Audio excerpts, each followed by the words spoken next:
Hi guys, my name's Ben. I'm lead educator at Lumenswap and also the founder of Boring Crypto. In this video explainer, I'm going to give you a 2-for-1. You know, like you're going to the supermarket and it's like 2-for-1, buy one, get one free. This is what you're getting. Buy one, get one free, which is superb because you don't have to wait for the next video out. You can get both in this.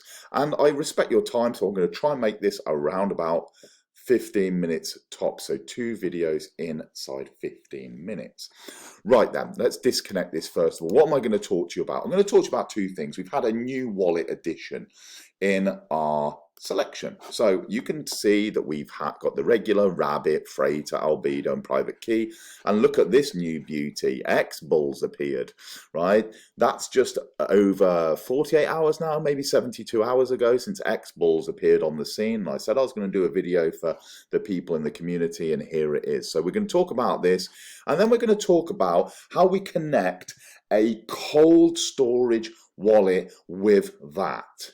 We are not going to do the usual that I've done with the Rabbit, that I've done with the Freighter, which is, using the browser to connect with the interface. We're now going to connect with a ledger, so a Ledger Nano S, one of my ledgers, and I've populated it with some LSP and some XLM, so we can do a couple of trades. I'll show you how they work. Really simple, super secure. Those that are new into crypto, let me just very, very quickly go through the levels of security with regards to wallets. The most secure wallet that we can have is a cold storage hardware wallet, such as a Ledger or a Trezor. They're the kind of mainstream names. There are other options out there, but they're the mainstream ones. And this is called cold because it disconnects from the internet. You disconnect that from the internet. It's usually like a cable, they're almost like a USB stick. When as soon as you disconnect that, you've got your private seed phrase. And if you keep that safe, you can't be hacked because, people can't access it. The next level up, or the mid-level security, is like your Web3 wallets, your ones that you've got your private seed phrase. But of course, they are browser software wallets connecting with dApps. So they will connect with the dApp, and then they will send messages between the two. So this is connected to the internet because it's on your browser. So although you've got your private seed phrase and it is yours, so you can keep that secure, you have got that risk where it's connected to the internet. And I've seen all sorts of different scams, mainly down to human error and oversight and greed and all these other things that plague the crypto space. But mainly down to that. But I've seen people lose a lot of money using these kind of Web3 wallets when they're not thinking correctly, and they are, connecting to scam websites and all sorts of things, which is terrible. And finally, we've got the least secure, which is the hot wallets on the exchanges. I got burnt badly in Cryptopia back in 2018, a shitcoin exchange from down in New Zealand, and that got scammed. And I still haven't got my assets back now, over 3 years later. So you can see that there are those 3 increase in risk. Get your assets off the exchanges, get them into cold storage, and you are quids in. So what I did today was I tend to, instead of messing around changing the apps on my ledger, I tend to buy extra ledgers and just keep the assets that I have, or the apps that I have on each ledger. And then when I keep adding crypto assets, I buy another ledger and keep the 3 apps on that one rather than switching between, because it's just an embuggerance to me and I don't want to keep doing that. So that's what I do. But of course, do what you want, because they are reasonably expensive, around I think £50 to £70. UK is, I think, what they cost now. They might have come down a little bit in value, but somewhere around that region. So to keep buying extra ones when you add crypto assets can add up a bit, but I just like to do that and then color code them so that I know which assets are on which different ledgers. My way is not always the right way, of course. So with that being said, I'm not going to teach you how to suck eggs, as they say in the UK. It's easy enough to add an extension, isn't it? We come to our extensions, the little jigsaw piece. If we're using Chrome or Brave, it's very similar. And then we would go down to Manage Extensions, click on Manage Extensions, go to the web store, search xBull Wallet. That will come up, add it as an extension, make sure that you pin it so it appears up here. Hey presto, it's there. The next phase is you'll have a little pop-up. And the pop-up will say, do you want to do a mnemonic phrase? Do you want to start a new wallet? Do you want to use your string or your private string, where it's a series of numbers and letters to import a wallet? And I chose hardware. So hardware being your Ledger Nano S or your Trezor, so I chose that. And then you can choose to import, toggle on or off, import the wallet addresses that you want. I imported the ones that I wanted, and then you're left with something like this. When you've done that, if we click over here, let's just pull this down for you a touch, you get something like this, where you have the assets that you've got in that wallet. Of course, you would start off with just having XLM if you were just setting it up, or even you wouldn't necessarily have XLM. I highly recommend, though, that you would add the Stellar app into your ledger, and when you've added that app into your ledger, it will give you, when you put receive, it provides you with the address, send some XLM into there, and then you are off and running. You want to do that and set up that trust line and tick all of the necessary boxes. And that's exactly what I did earlier. I just sent in around about 1025 or something like that XLM into that address. Then I've done a couple of practice trades to make sure all of this works before I do the video for you. And you can see that's the reason why I've got some LSP. Now, the great thing about this is the LSP asset will just be issued with a couple of clicks. It wasn't like a case of, well, I've got to go off and I've got to get the documents out and get the asset issuer and I've got to... It all does it automatically, which was me just essentially checking it was the right details and then adding that asset. So I don't know whether that was just freaky for me, but I thought, wow, this is super cool to be able to add custom assets this quickly with just a couple of clicks of my mouse and a cursory glance of my eyes. So when your wallet looks like this, I'm not sure whether I like that pop-up or not. Whether I prefer it to be, when you click it and it pops up underneath here. I think I'm kind of old-fashioned and I like that rather than it being sort of over here in a separate window. But then that's just me being pedantic and picking fault in these kind of small bits and pieces with it. But there we go. That's connected, right? So I'm going to connect up to that. We're going to connect up to our xBull. Now we know that we're connected here. One thing I would say to you, do need to ensure that you're allowing, I think it's called hash signing, yeah? Under settings in your ledger, there is an option for hash signing, I think. Make sure that's on so that you are able to then sign these transactions from within your wallet. The next thing, before you start interacting, you're going to need to put your PIN in, which is what I'm doing now. Put in my PIN in so that your wallet is actually live. Yeah, so as soon as you've done that, yeah, it's called hash signing. So I've just made sure that that's on.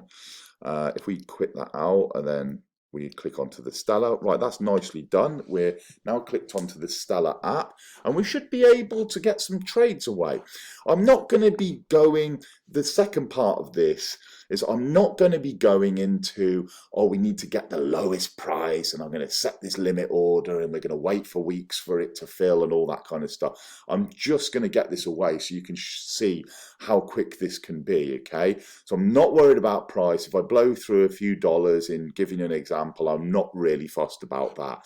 So first things first, when we look at the spot here, we can see the red is the sells, the green is the buys, yeah? So red sells, top. These are buy orders. We can see bots, yeah, operate here like stupidly small bits of nothing really. So I ignore all of that until we start getting into any area of volume. So I ignore all of those buy orders as well because they're all basically worthless, aren't they? Here we've got the two different aspects, the buy and the sell. right, we can see that our balance in our wallet is populated here, XLM, and here as in LSP. It says buy LSP, sell LSP. So you decide which one of those two you want to do. Self-explanatory, right? We've then got the trade and view charts that are pulled in. We've got the pairings. If you wanted to change the pairings, very simply click onto this button and you can pull different pairings in. We've then got some data up here again. You know, it's self-explanatory. I'm not going to go through each one of those, but we can see the LSP asset issuer. Check that just to be sure. Here we're pretty safe, but always double check the GAB724WK, and you know, as soon as you've got that, then you are in the right area. And of course, on the other side here, the reds correlate with the reds, so these are sells, and the greens are the buys.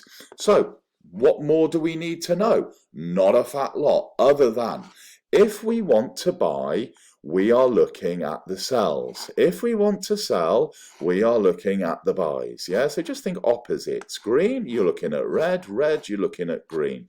What we're going to do here is I've just populated 100 into this box. We're going to buy ourselves 100 LSP.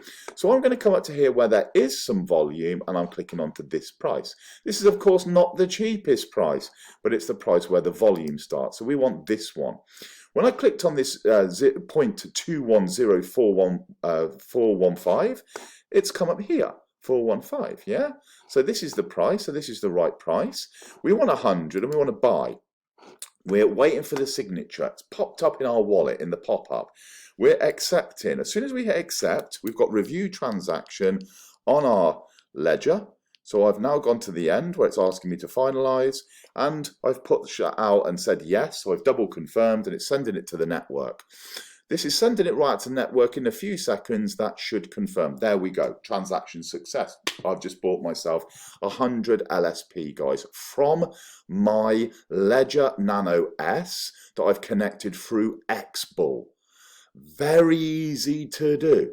Very simple. Let's do it again. All right, let's do it again. So what are we doing? This time we are going to sell some of our, you can see the way the balance has changed. We're now up to 347. So this will automatically change when that transaction goes through. So we're going to choose a price. Remember opposites. If you want, you're looking at sell, you flip to buy. Get rid of them stupid bots. And at the minute, we haven't got too many bots in there, which is good. So we want to do 100. So we can choose this one. Let's go for this one. This price is populated now and we're doing 100.